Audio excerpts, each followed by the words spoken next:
And we're live. Hey, folks, welcome to the Eclectic Radical tonight. This is Chris Richards, and my guest today is Meghan McDonald, who's running for City Council in Urbana, Illinois. Go ahead and introduce yourself, Meg. Let our viewers get to know you. Hi, everyone. My name is Meghan McDonald. I'm running for Urbana City Council, Ward 5. It's smallish college town in central Illinois. 26 years young. Should I talk just more about myself or like my platform or? Go ahead, talk about the platform. I know you're for defunding the police, and I believe I saw that you were an abolitionist. Yes, in my Twitter bio, I have that I am an abolitionist. I'm also in the steering committee for a local kind of new group that formed over the summer called Abolition to Abundance in Champaign-Urbana. Has kind of a positive spin on abolition because, you know, it seems like it's a term that is scary to a lot of people. So that's why it's called Abolition to Abundance, because we really wanted to focus on the positive aspects of abolition. So yeah. Because the whole point is you make society safe and healthy, and we don't need cops. Isn't that right? Right. Yeah. Not a scarcity mindset, but an abundance mindset, you know, that there's enough money and there's enough food, there's enough clothing, there's enough housing for everybody. That's where I'm trying to come from. And yeah, I'm an abolitionist. My platform for the city council, it says defund the police, end chronic homelessness, close the gaps in domestic violence, in the domestic violence situations here in Champaign-Urbana. What else? I want to amplify mutual aid efforts. I saw that. Because that's a lot of what I do. And I don't see any city officials ever I saw one city official show up in Champaign, but like I never see anyone in Urbana showing up to like community organizing events or like really getting in there with the people. And so I'd really like to just keep doing what I'm doing, but have access to more power and more power as in more money. Like, yes, well, who has the power? How do we get the power? Where do we put it? You know, putting it back to the people. Money is power. What'd you say? Money is power, sadly. Sadly, yeah. And right now, it's a lot of hoarding it and then trying to, especially in Urbana, the mayor is proudly endorsed by the Fraternal Order of the Police.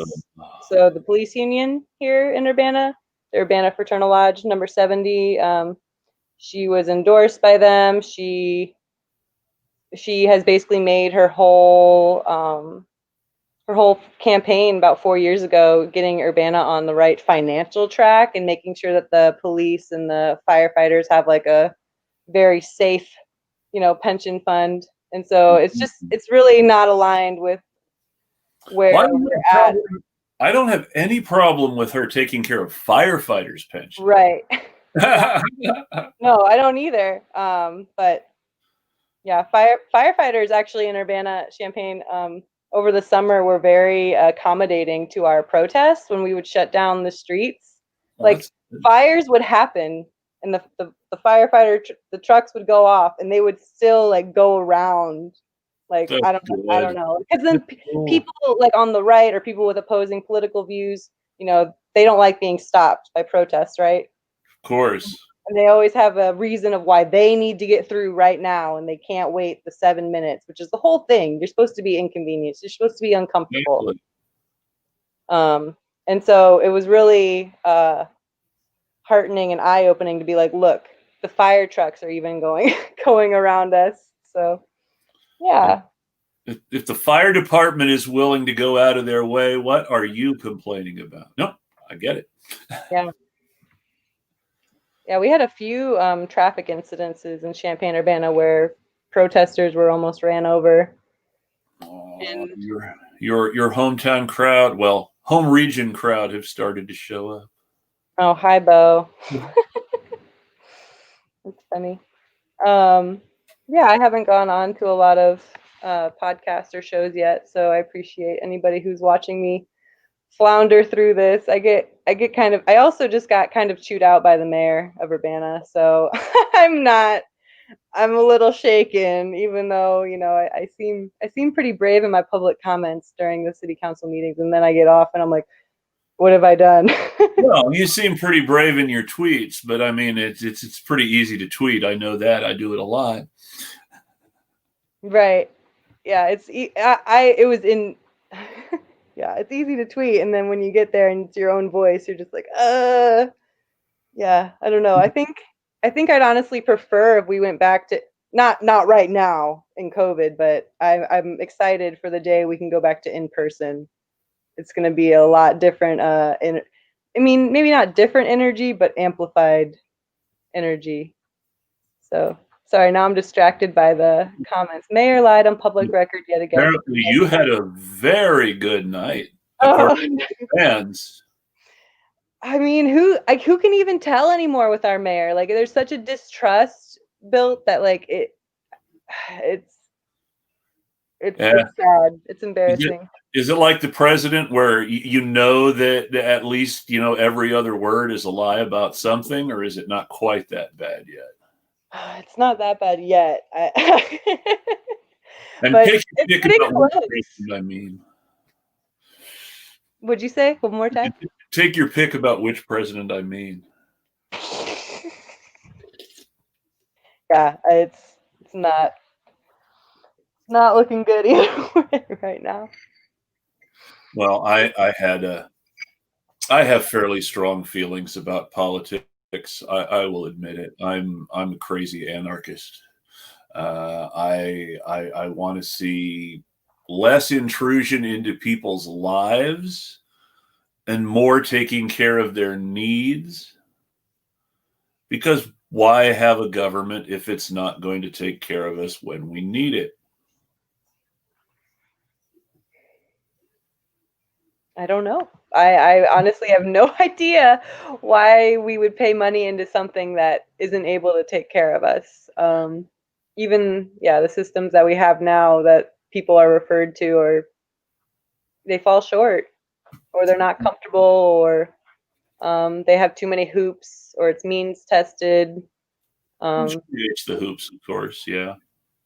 Yeah, so we're trying to do a lot more mutual aid efforts where people don't have to rely on, charities or churches or signing up or proving this or proving that. Like, you need help? Okay, we'll get you help. I have raised over thousands of dollars, with the community. We in Champaign-Urbana have raised tens of thousands of dollars when we needed it. We bailed out 16 people in the wake of the George Floyd protests. There was a protest at the mall here, and 26 people got arrested, all charged with felonies, whether or not it was for theft or destruction of property or possession of a burglary tool. Somebody got arrested with a $10,000 bond for having a screwdriver, for being black near a crime scene.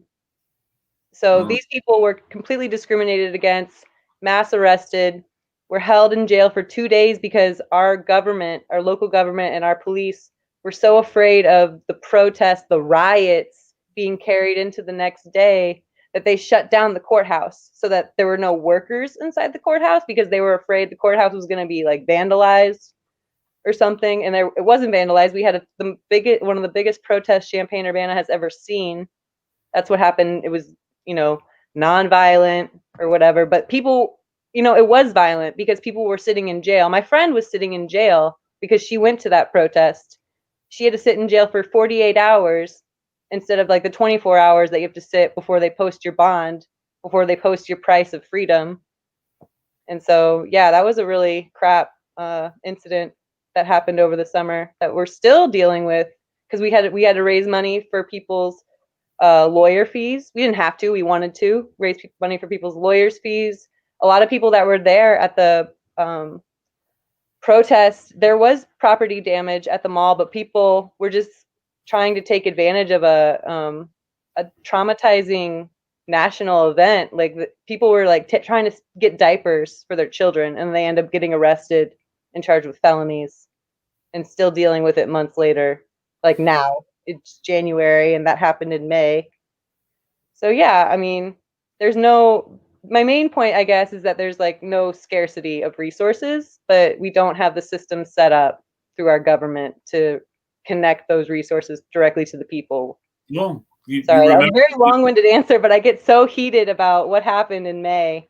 No, I totally understand it. I had some people I think on about protests during the summer. Myself, Alan Max Axelrod, and a couple of others, and it's crazy. I mean, in Aurora, Colorado, they arrested every single local leader of the local chapter of the PSL over protests in Aurora and Denver. They just swept them all up. In New York, they sent a death threat to a guy after they had arrested him and let him go. They arrested a leader of a group on conspiracy charges because he had helped plan a protest. All sorts of gross stuff have happened. It's just, it's like the response to protesting the police has been for the cops to say, well, we can be worse. Yeah. Yeah.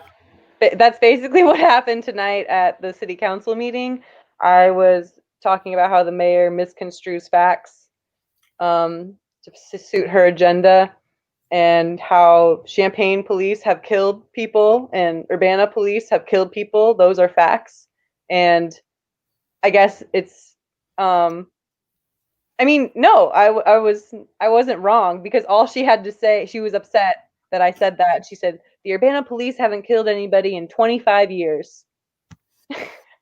And I was like, well, one, they never respond directly during city council. They never like respond individually, like in between commentators. And so it was very, I really did press a button. That's how much she loves cops, is that she's like, hey, no, Urbana PD has not killed anybody in 25 years. There hasn't even been a shooting in like X amount of years. And I'm just like, this looks really bad. This is not good. So yeah, that's kind of on the same line of like, they could be worse, or they used to be worse, but it's, she really doesn't address any, like, we've been coming to the council since April, because that was before the George Floyd incident. A resident of Urbana, who's now my friend, Leah Lewis, she was brutalized by the Urbana police in April. And so people were showing up to city council in April, and then George Floyd was murdered in May. And so that brought even more people to city council public comments, and they haven't really meaningfully responded to any of the work that people have done, or any of the labor or the research. But then as soon as I say something that might be like a little, maybe not the most up-to-date information, she kind of lost it a little bit. So I'm kind of still coming down off that, because I really must hit a nerve for them, because they don't do this to a lot. She's interrupted me before during public comment, which doesn't do to other people. And now, directly responding. I just feel like I'm one of the last things that David Graeber wrote before he died was a opinion piece on why Corbyn lost, because he was living in the UK, of course. And the opinion piece basically said, after a whole lot of introduction, that liberals feel guilty when they meet people who haven't sold out. Because when you have only gotten ahead and succeeded by compromising all sorts of values to the Democratic or Republican or liberal or Labor, I don't care what party you want to insert in there, when you've given up all your values to more and more align with whatever your party is doing and what they want you to do, then you recognize someone who doesn't give up their values. And if they're successful without giving up their values, it invalidates your decision to sell out. And so in order to feel better about yourself, you have to destroy them, make them out to be someone horrible, believe that they're just awful in order to feel better about yourself. And so if you feel like they react differently to you than other candidates, it's possible that that means you're doing something right. Yeah, that's what you never know though, right? you, you're just like, I guess I'm not going to drop out. So I really only have two ways of thinking about it. I can either say I scare them and that's a good thing, or As it's I not them I'm trying to win over. I'm trying to win over the people. In my hopes, most of them won't even be on the city council when I'm on there. So it's just a pride thing. I just want to sound. I do want to have my facts straight when I show up to city council meeting. But then there were two parts for public comment tonight. So I had my first public comment, which was pretty thought out and eloquent, and then my second public comment was kind of instigated by emotion from somebody else's comment. They said the mayor said something that was untrue, and I was like, oh, well, if that's untrue, that relates to this other untrue thing that the mayor did. And yeah, so still just spinning over that's one of my other pillars. My last pillar, I guess, that kind of ties into it, is to create a more transparent and accessible council, because our city council, instead of really listening to the public, has done everything to censor public comment. We had our time limit shortened. We're not allowed to, basically, if we say people's names, if we are abusive, we can get muted. People have been muted. I've been interrupted. But yeah, I don't know where the discretion is now, because obviously I brought up the mayor multiple times and nobody muted me tonight. So it's really hard to know when people so yeah, it's not been great. And also, my objection, I know that you might have followed that a little bit. When I applied for city council, I had a ballot access challenge. Yeah, someone tried to keep you off. I saw that. Yeah, so I would want to help make sure that that doesn't happen to other people, and just make it more accessible to get on city council, whether that's through ordinances or just public education, you know? And then also, when city council meetings go back to in person, Alan and I were talking about how we want to do like a potluck, like when COVID maybe ends or whatever, like we'll do like a potluck or like a picnic or something, like outside the city building, and like people can bring their kids, and like we'll take turns watching people's kids while they go inside and give a public comment, because a lot of the reason people don't show up is because they don't have childcare, or because it's around dinner time, or yeah, multiple reasons why people don't show up to a 7 o'clock Monday night meeting that I would like to help with, because those voices are the ones that are needed, you know? Well, that's how they do it here too. When the mayor has one of his fireside chats, which I swear, you're the mayor of a small town outside Portland. You are not FDR. But when the mayor has one of his fireside chats, it's always like at 7 p.m. on a Thursday. It's not on Friday. It's 7 p.m. on Thursday. It's like, on Thursday, I just want to get home and eat dinner and do what I have to do and go to bed. Mm-hmm. On Monday night, I have to get home and send advertisements out and start and schedule the live stream, and I don't really have time to do anything but work, come home, set things up, eat dinner, and then stream. And it's like that for a lot of people. They don't have the time. Mm-hmm. Either because they have kids, because they have to work, or some combination of both. Right. Yeah, I think that there are innovative and creative ways around that, and it's just takes a few minds, and I think we can get there. And I think it's really important to me, because I started going to city council meetings. I only showed up to 2 before 2020. I showed up to one when I was 19 years old. I was trying to save a house in Urbana from being knocked down.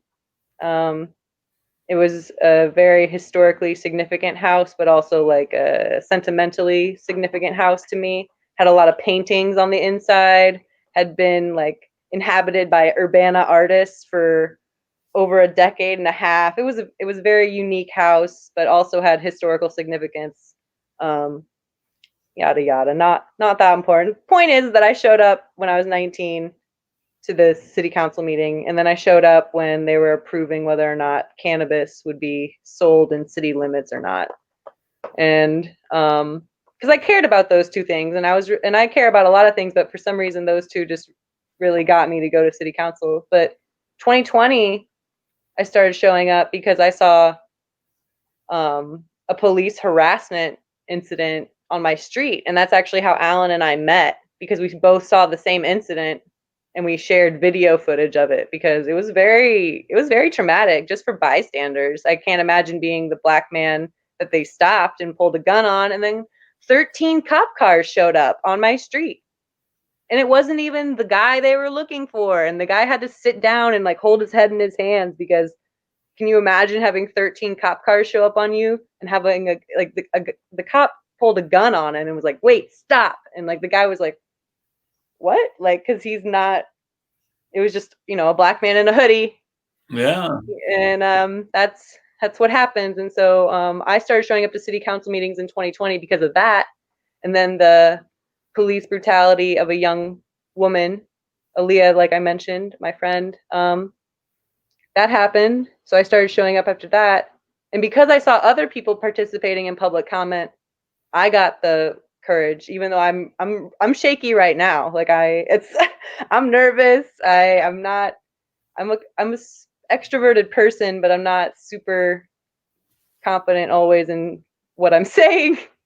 But yeah, I think the other people in our community really inspired me to start showing up to public comment, and I'm just lucky to have it accessible. I'm privileged enough to not have to work on Mondays. Like I don't work on Mondays. I spend all day like preparing for city council meetings mostly. Today I was too busy to prepare my facts completely straight. Apparently. But yeah, I usually don't work on Mondays, and I can show up at 7 p.m. And I just want other people to be able to do that too. Because if you just hear people talk like 1 or 2, 3 times, you're like, wow, people care, and I care, Well, and I can be heard. There's a platform for this. Like, what's stopping us? So I don't know. I just want to get more people to try it and get more voices, because there's a lot of, I'll say it, like white voices right now. It's majority white people showing up to city council. I So I'd believe it. like to see more, but not completely true. Like there's Rita Connerly and Justin Michael Hendricks and Hakeem Matir, and yeah, there's a bunch of black activists that have been kind of running the protests here that consistently show up to city council. So I don't want to completely negate that, but I also just want to, all I'm trying to say is I want to see more diverse voices in public comment. So, but yeah. So what else? Well, let's see. Well, I know that now I can't talk. I hate it when that happens. Usually that doesn't happen during the show, but every now and then. Oh, that's okay. I talk Yeah. too much. Well, see, that's the thing, is I can just go nonstop. Some friends of mine on another podcast had me on their New Year's Eve stream, and we just played Jackbox live for the audience. Jackbox is fun. I like the T-shirt design game. Yeah, this was Talk to Me, I think. You have to make up a speech about after choosing topics for people. But since I can talk, that wasn't too hard for me. Yeah. I was able to just keep going. If I know what I'm talking about, I can go on forever. Do you want to hear about the event we did today? Definitely. Yeah, so Aaliyah Lewis has been having her court case go on since April. She was brutalized by the Urbana police. You mentioned. She was sat on and punched, and these cops had assault rifles on their hips. Don't know why there are assault rifles for cops in central Illinois. Anyway, and so Aaliyah was supposed to have another. The Pentagon wanted to get rid of them, and so they loaned them to police departments. Now, what's really funny about that is it's a loan. Technically, the Defense Department could ask for them back at any time. We just need to get the right people in federal government to have them do that. But yeah, all that military equipment that the Pentagon gave to the cops is a loan. It's under this really complicated program where we give you the stuff. Basically, the deal is we give you this stuff so you can use it, but it's still ours, and we can take it back if we think you're not using it properly. But of course, when you give people assault rifles, they don't want to give them back. Well, but more than that, when you give people new toys, doesn't matter what the new toys are. When you give people new toys, they want to play with them. Yes. If a town in rural Illinois, rural South Carolina that never had a SWAT team before suddenly has a SWAT team because now they've been given these government resources to have a SWAT team. It doesn't matter that they never needed a SWAT team before.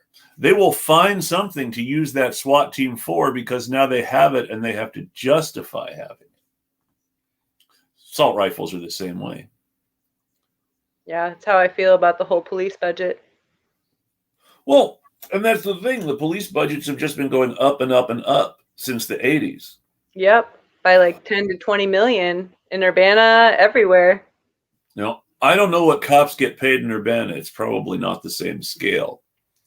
But when you hear somebody say that LAPD or NYPD is underfunded and the cops are overworked and underpaid, they're not talking about the present day. They're talking about sometime back in the 60s or 70s. Because an LAPD patrol sergeant makes $250,000 a year now. I'm pretty sure SROs here make like $100K. Yeah, so there's your 6 resource officers. Yeah. I think 2 or 3 of them in Urbana make total $300K. So they're making a lot more than I am. They're making a lot more than a lot of people are. And sorry, I didn't mean to interrupt. No, go ahead. I had a conversation with a passerby, a woman that was walking out of the courthouse from a court case that she had, and she was looking at all of our chalk art, which I guess I was talking about, and I kind of trailed off. We had a chalking event earlier for Aaliyah, but her court case was postponed, and so instead of canceling the event, because it was kind of too late to cancel the event, people were going to show up. So I was like, instead of having it centered around Aaliyah, let's just write messages of what we believe in, like advocating defund the police. Let's advocate that utilities are being shut off and that's not okay. Let's advocate that the eviction moratorium could be signed. We just defund the police. Like we just wrote a bunch of community, care, not cops, blah, blah, blah, blah, blah. And so we had that nice little, like, just hangout. And a woman came out of the court house and she was like, well, like, what's this for? And I told her what it was for. I kind of tried to explain it.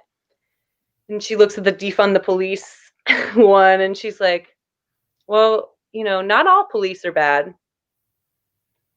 And my knee-jerk people-pleasing reaction is just like, I regret what I said. I was like, we're not talking about.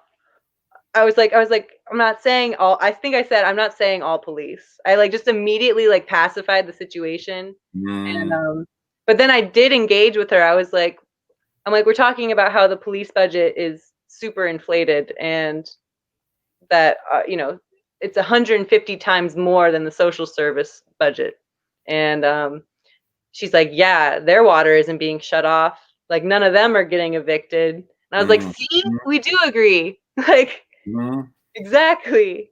So that was a nice little, and then she ended up getting some chalk and writing. She was like, everyone struggles. Yes. That's what she wrote. And it's true. Everybody does, except people who know somebody or are really rich for whatever reason. No, usually the two go together. Yeah. Very few, I won't say nobody, very few people have ever gotten rich without a friend or family member there to hand them another bag of money every time they failed. That's how Bill Gates got rich. That's how George W. Bush got rich on his own. Of course, his dad was already rich, but he got rich because his dad's friends just kept giving him money every time his businesses failed. It's funny how some people just always have someone there with a safety net, but most people don't. And it's the people who have the safety net that get ahead. It's not people who work harder. It's not people who always succeed and never screw up. It's people who have a safety net. And we need to give that safety net to more people. Yes, we do. And I think that's really what I'm about, is trying to give a platform to people who want to give that safety net to as many people as possible. That's all I want to do. And yeah, sometimes it feels like that message gets lost in the drama of like the the BS of city council. Like, okay, police are brutalizing people. Well, they haven't killed anybody in 25 years. It's like, is that the point? No, the point is that my friends that are Black are being brutalized and jailed at higher rates. And that's true in Urbana. Like, that's not 25 years ago, that's last week. That's today. So can we talk about the point? I'm trying to help people. Like, what are you trying to do? You're trying to just prove that you're right by defending the police. And yeah. So if it's like a lot of other towns, she's defending the status quo for the vested interests. Yep. She was a landlord. She has given a lot of land to Green Street Realty. Yeah, she was happily endorsed by the Urbana police union. But then when I brought that up at a city council meeting, the website was changed like 2 weeks later. Talks about systemic racism now on her website. I bet it does. It does. I don't want to spend more time talking about her, though. She's just in my mind because I got scolded like I was in high school. I just need to smoke my cannabis. I totally understand. You live in Portland? Is that where I live right outside Portland, Oregon, in a little town called Tigard. Tigard. Yes. Portland is a great city with a horrible mayor. Right. A really horrible mayor. Mm-hmm. One of the worst in the country, I would say, right up there with Mike Bloomberg when he was in charge in New York. Wow. Sadly, he got reelected, which just was really frustrating. I'm just glad I don't live in the city limits. But he's... What can you say? I hate to complain about my own mayor, but I don't want you to feel alone in this. Solidarity. He said, he described a protest to protect a family from being evicted from the last Black-owned house in their neighborhood as an autonomous zone. And said, we're not going to have an autonomous zone here the way they did in Seattle. We're going to do something about this. I'm going to send cops down there in riot gear. And he's talking about a protest to stop one family in one neighborhood from being evicted. And he's talking about riot gear. Did he And send them? zones. And yeah, he sent them. There was a good bit of sustained protest and the usual police scumbaggery. The cops got chased out the first day. That was why he was so embarrassed. The locals actually chased the police who were trying to do the evicting out of the neighborhood. It was funny. Wow. I don't feel sorry for the cops. There are lots of people who probably would, but I don't feel sorry for the cops. I mean, stop trying to evict people in a pandemic. That would be a good start. I remember when we were bailing people out over the summer, it was like $16,000 worth of bond money. And the cop behind the counter was like, I was like, what is taking so long? Why is it taking 4 hours for you to release people? And she's like, well, it's a lot of paperwork. I'm like, well, maybe don't arrest that many people. Like, you know what? So here's what they did to my sister when she got arrested.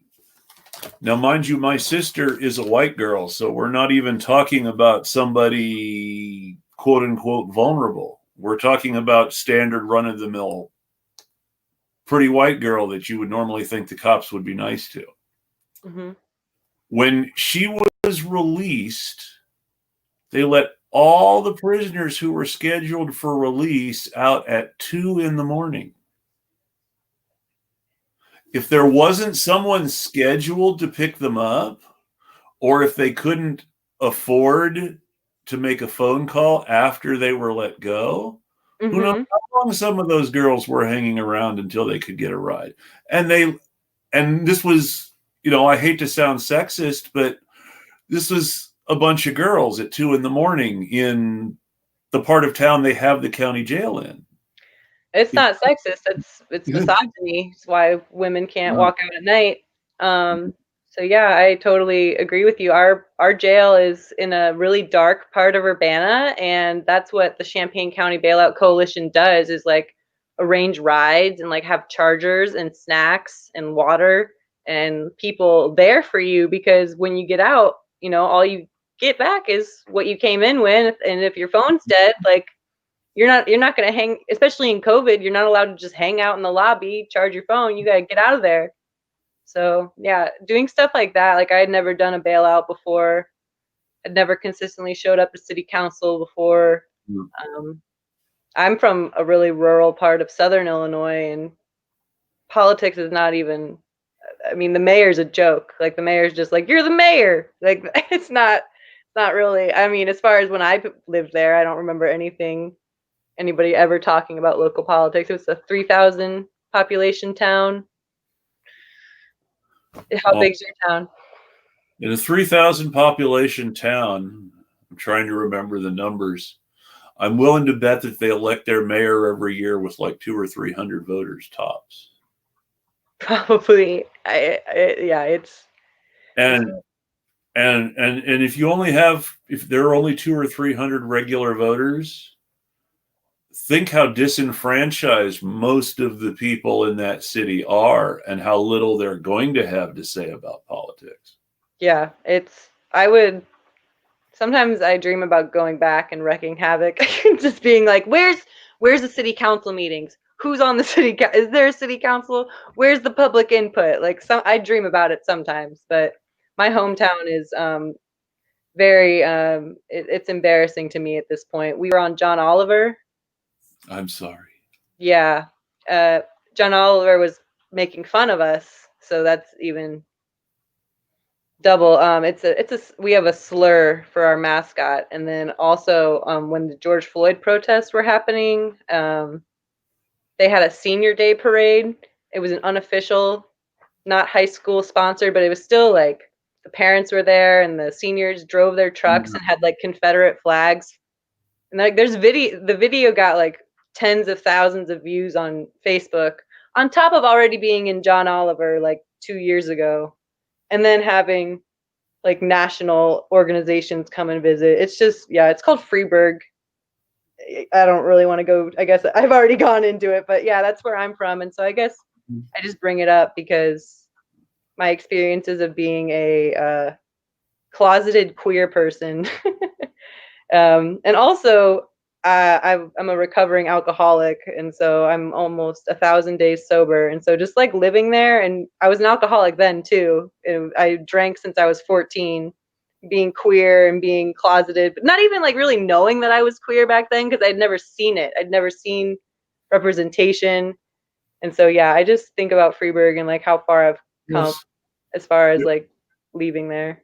I can't remember what writer said it in what book, but somebody said about one of their characters in some book at one time. And after the war, he came back home and he realized that home was much smaller than it had been, and there really wasn't anything but to do but to drink.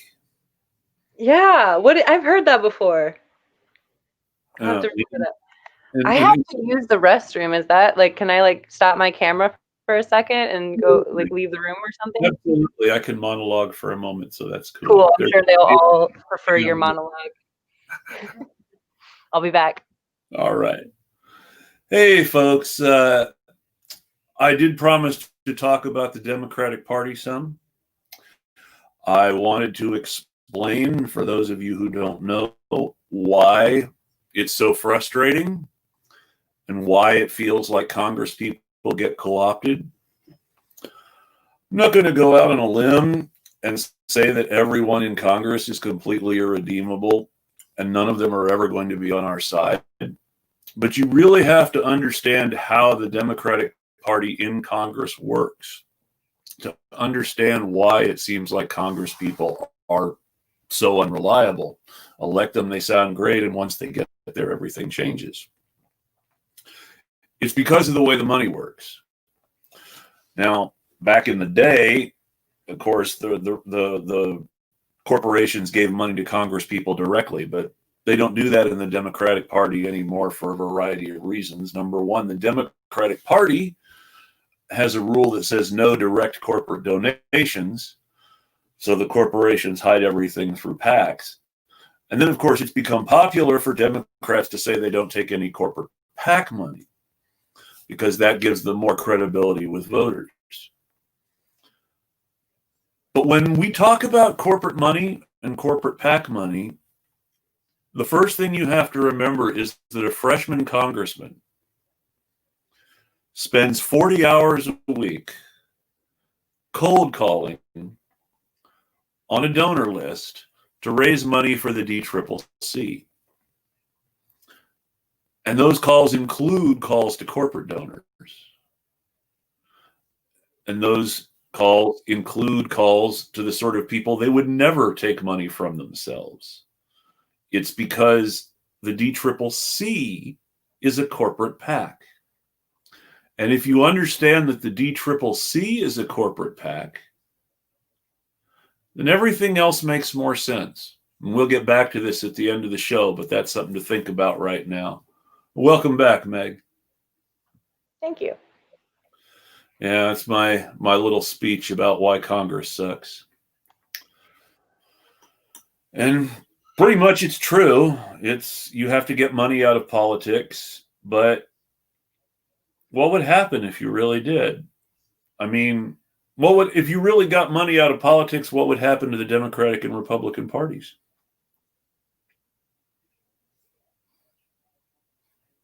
I feel like it would only be run by people that actually wanted to be there. And who maybe to be? I don't know. I'm thinking about my own campaign. I'm being kind of myopic. Oh, there's lots of grassroots stuff. A wonderful candidate for Congress in Texas named Donna Imam got about 45% of the vote with only $750,000 in Texas in the general election after winning her primary with less money. Wow.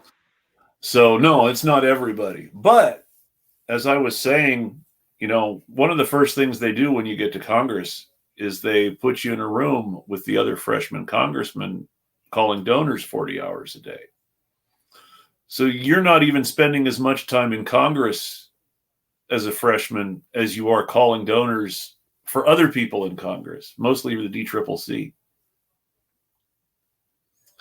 So imagine what that does to your ideals. You come in as this bright, bushy-tailed, excited progressive who's going to clean things up, and you spend 40 hours a day in a room calling donors and asking them to give their money to the Democratic Party. Where is the money going? Question. So let's give an example. Now, these are Republicans and not Democrats, but their finances have been well cut apart by various analysts, and so it's just such a great example. The Lincoln Project. The Lincoln Project was started by a bunch of highly paid Republican Party consultants who started taking in a lot of money, mostly from Democratic donors. You know, the resistance types you see on Twitter, and the folks who watch MSNBC all the time, and the folks who are ready to call John Bolton or Lindsey Graham a hero if they say something mean to the president. These people lined up to donate money to the Lincoln Project with the belief that the Lincoln Project was putting the money into commercials to beat Trump and giving the money to Biden's campaign and donating to other Democrats. They had made a big statement about how they were going to try to help take the Senate for Biden and had endorsed Steve Bullock over Steve Daines in Montana. And then it turns out that they gave money to some Republican candidates, and they used some money to make commercials, but mostly they just paid themselves big salaries.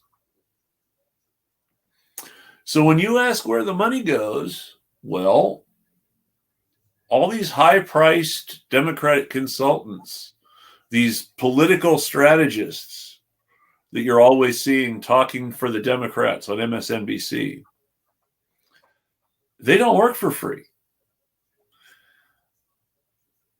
A lot of these campaigns that are so awful, Amy McGrath in Kentucky comes to mind, are just huge grift machines for expensive consultants. Amy McGrath took in $40 million. The guy in South Carolina, Jamie Harrison, took in like 60, 70 million. Obscene amounts. And they lost. People donated them all this money and they still lost because most of that money is just being paid to their high-priced Democratic Party consultants, the folks who go on MSNBC and tell you what everything means. Yeah, seems like a waste.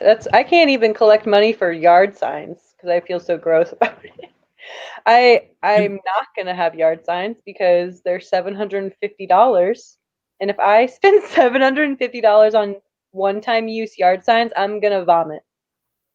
So I am doing things a little bit differently than my opponent, and probably a lot of Democrats that have been doing this longer. So yeah, I don't know how people take even larger sums of money and say, yeah, look at all these people not eating and getting their utilities shut off and literally dying over $600 because it's not enough. And I'm just going to take all this money and give it to one person. Not Kentucky and South Carolina are states where no one is suffering. Right. I mean, we're not talking about some little state in New England with a very well-to-do population. We're talking about Kentucky and South Carolina. And it's $70 million for a Senate race. What could those $70 million have done for people in South Carolina? Makes you a little sick thinking about it. That's what I'm saying. Like, I don't want to think it's like, oh, that's all the money there is. It's all gone. Like, that's a scarcity mindset. I'm trying to think more abundance. Like, okay, there's even more money than that. We can get that money and get it to us, and we can feed people. I got a secret for you. Gimme. Not so much at the local level or the state level, but at the federal level where they have the machine that actually makes it. Mm-hmm. There's as much money as they want. I thought so. I mean, Dick Cheney actually said when they were talking about the Pentagon budget under Bush, he actually said to someone on the air on, I can't remember whether it was CNN or Fox, but he actually said, you know, the deficit doesn't matter, right?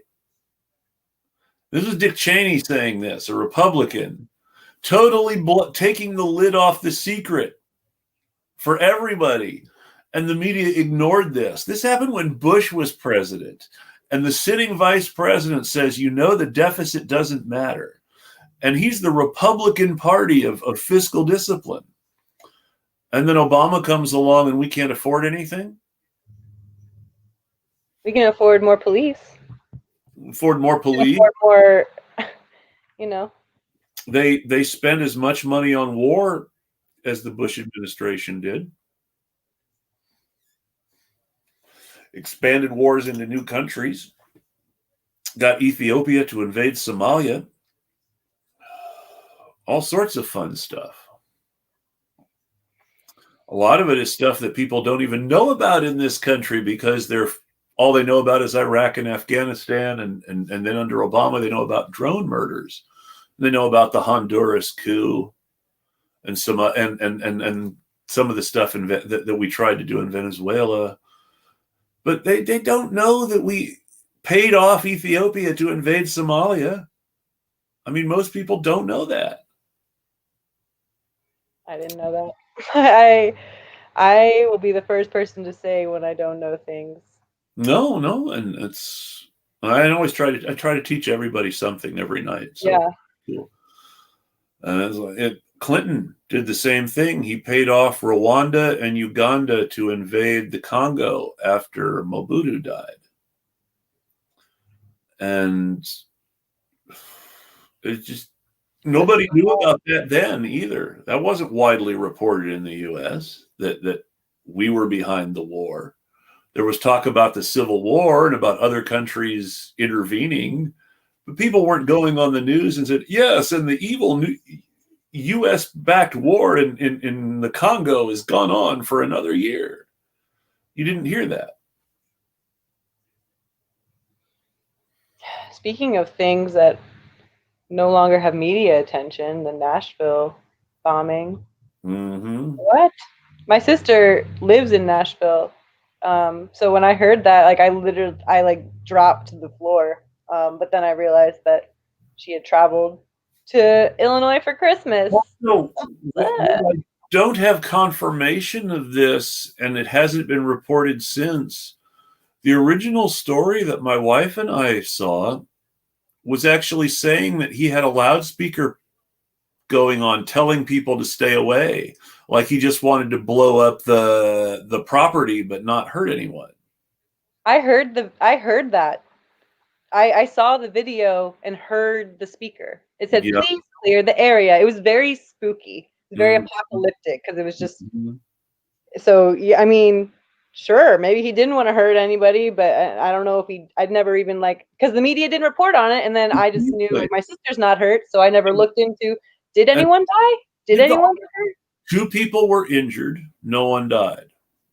Yeah, there was a loudspeaker saying that, as far as the video that I saw before the explosion.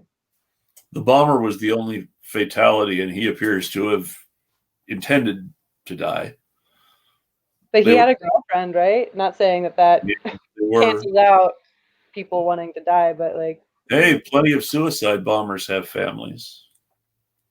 I don't think anybody paid him off by promising to take care of his girlfriend for life the way they do for the suicide bombers with their families, but you don't know what motivates people sometimes. No.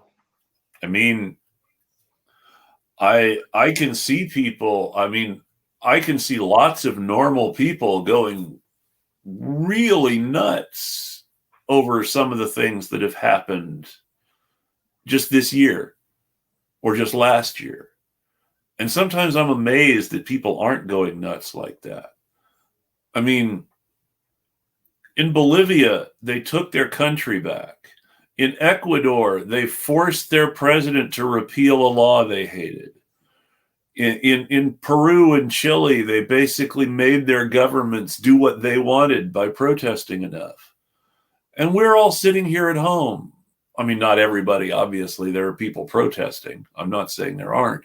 But we're not protesting on the scale that other countries do. We haven't had yellow vests going on nonstop for months the way they have in France.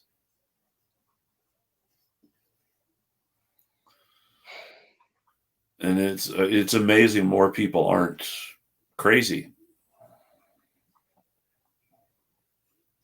Sometimes I think I'm crazy for running for city council instead of focusing on organizing efforts. But I never felt comfortable organizing. I organized one protest, but I don't like organize. Well, I mean, not that I don't like it. I just don't feel comfortable being in that position, organizing protests. But I like doing that stuff way more than showing up to city council meetings and arguing with the mayor. I would rather be in the streets and, causing good trouble and all that. France protests are better than USA protests, according to Bo. Yes. Yes. French would be done with this by now. Of course, and this is a big difference. It's one of the reasons they're trying to tear apart the welfare states in Europe.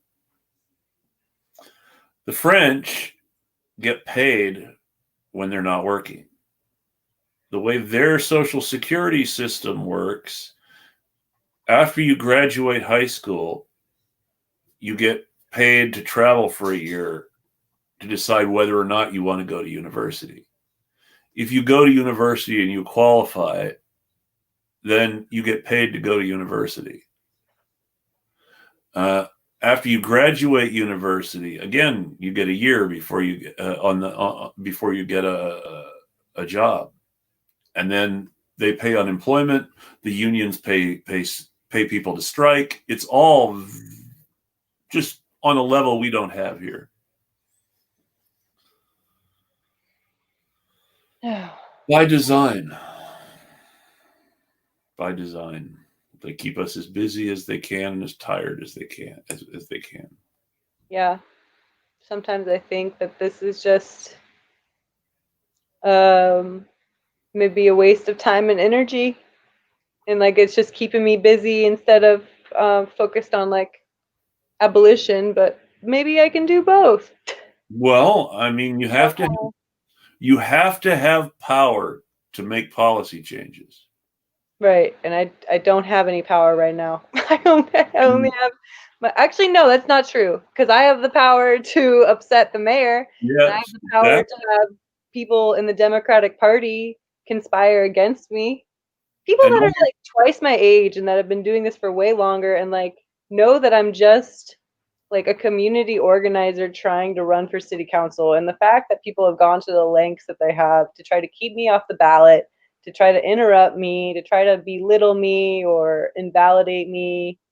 And it's just sad. But yeah, and so I'm like, is this taking up too much of my energy, the drama of the politics and like campaigning? But I'm still doing the things that I did all summer and all year. So I guess good on me, huh? Well, definitely, because if they're trying that hard to stop you, it's like I said, you're doing something right. Yeah. Yeah. They don't kind of go nerve-wracking. Definitely. It's like I'm a white woman and I'm still like I bailed out 3 people over the summer. I had to give them my address, my name, my phone number, my license number, my all this information, and I'm just like, why do I have? And then I witnessed a mugging, and I stopped to like not to break it up, but to like it was very violent, to be a witness, and it kind of dispersed because I stopped and watched it, and then the police came, and so I had to stay so that I could like be a witness for this man that was mugged. He was a black man. I didn't want the police to come and him to be alone because obviously, and first thing, yeah, sorry, Alan. And so I had to give them all my information then too. I had to give them they're like, where do you work? And I'm like, is this necessary?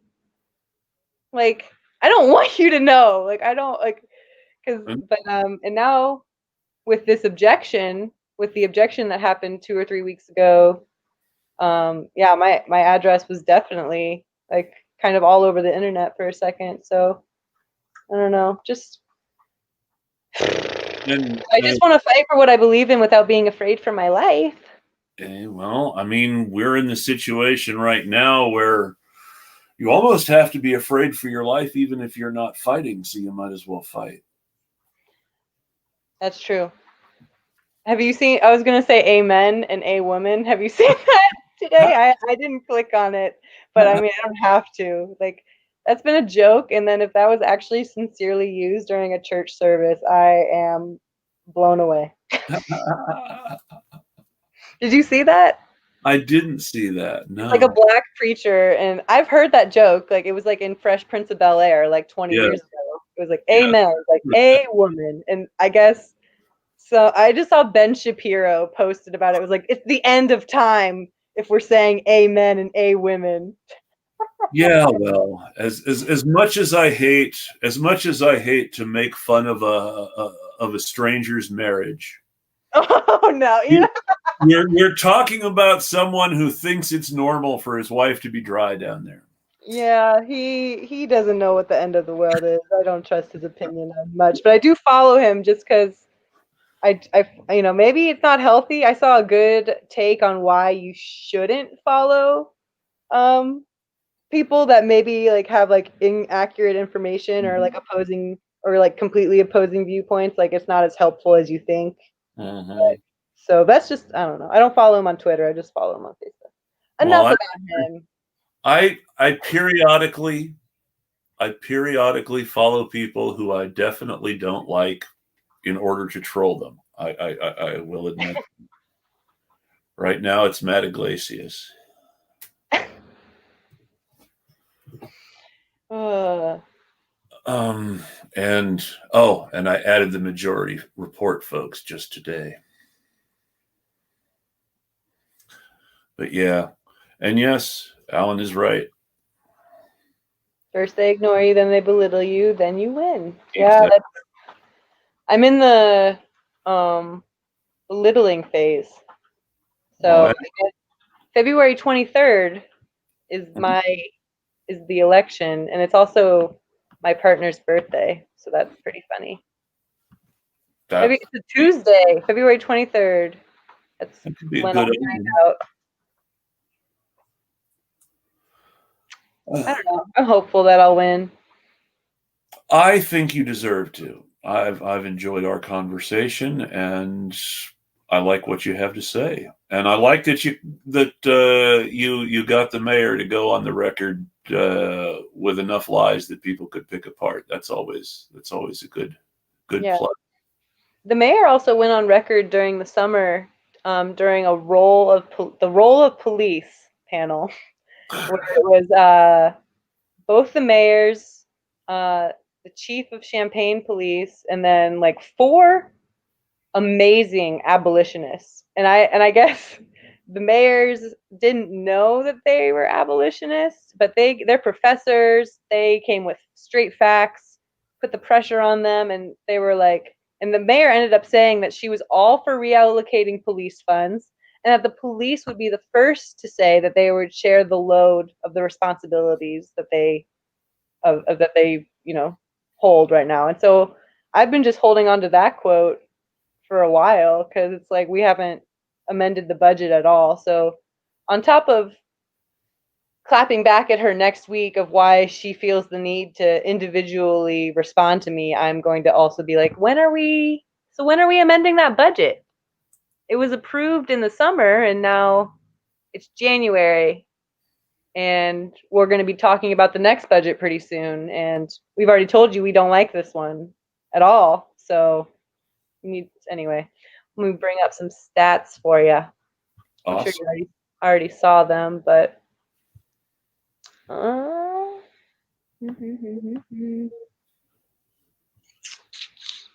where is it?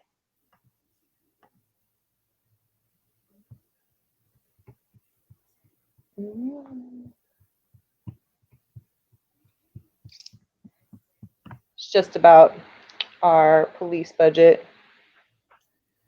And Hopefully it's not bigger than North Korea's. Well, Don't think so. North Korea's military budget is smaller than the LAPD's operational budget. Wow. Ukraine's military budget is smaller than the NYPD's operational budget. I had to think about that for a second. Wow. Yeah. Ukraine and North Korea, not two countries that don't have defense issues.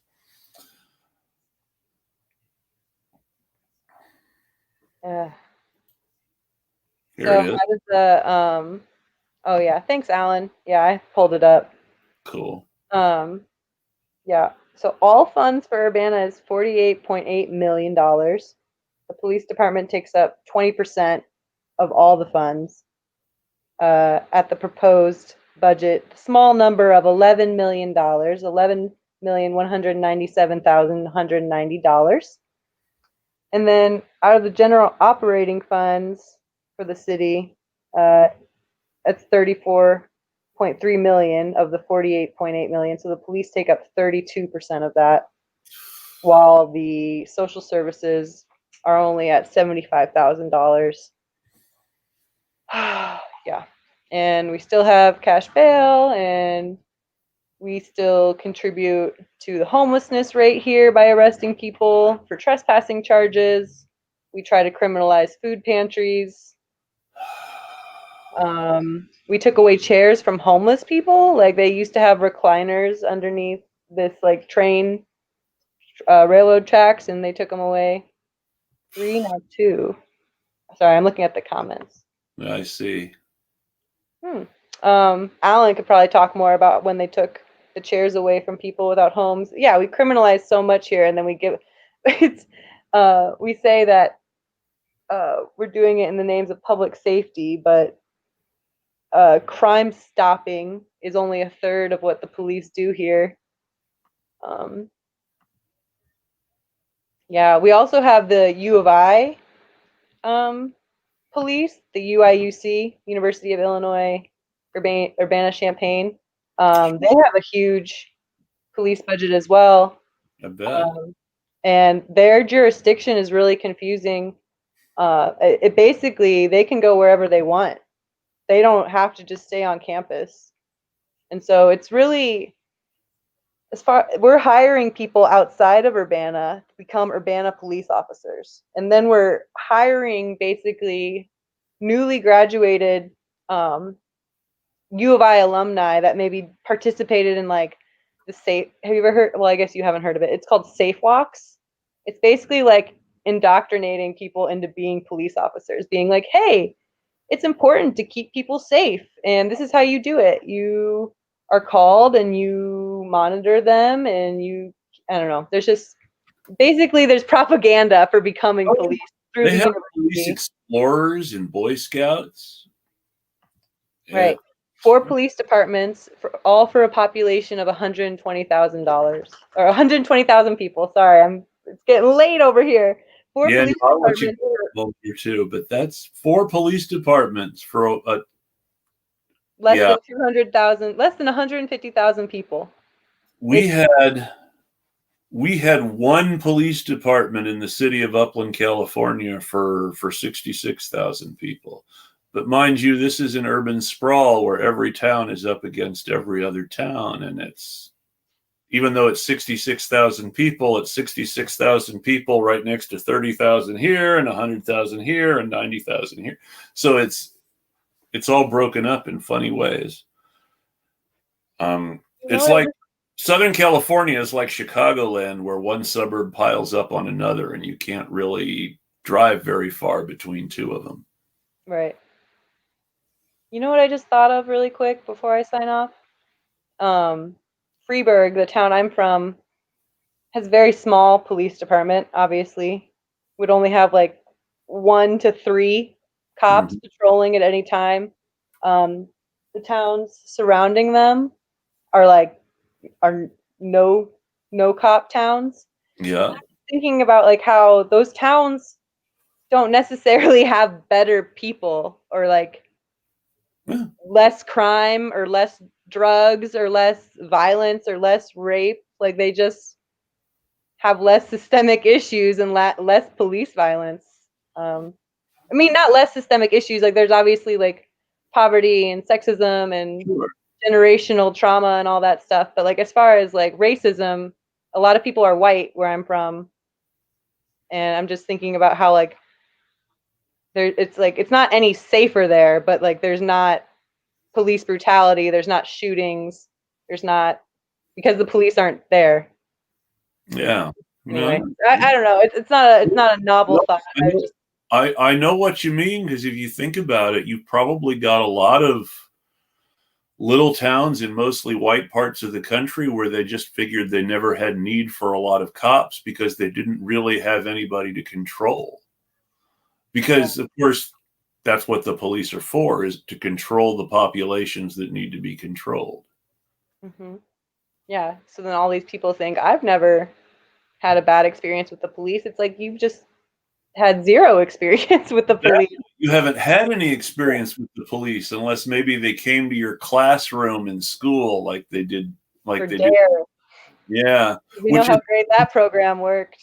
which is its own form of indoctrination. Right. And criminalization and Yeah. anyway. At one point in the 80s, they were telling parents, your kids are doing drugs. Don't wonder about it. Know that they are doing drugs and catch them. And act accordingly. Yeah, and it's like, telling parents to assume their kids are doing drugs doesn't seem like the way to solve the problem. I will let you go, and I will finish up the end of my monologue. Thank you for sticking. I enjoyed the conversation. Cool, I hope so. I enjoyed it too, Chris. Thank you for having me on. My pleasure. Let me know if you want to come back, and have a great night. Thanks. I hope you win. Thanks. Bye. Bye. Thanks for sticking out for that interview and for our short break. We appreciate it. And now, if you'll let that thought I told you about the DCCC being a corporate PAC come back to the surface, that's exactly why Congress is the way it is. You heard me telling Meg, freshmen, telemarketing 40 hours a week, asking money for the DCCC, sorry.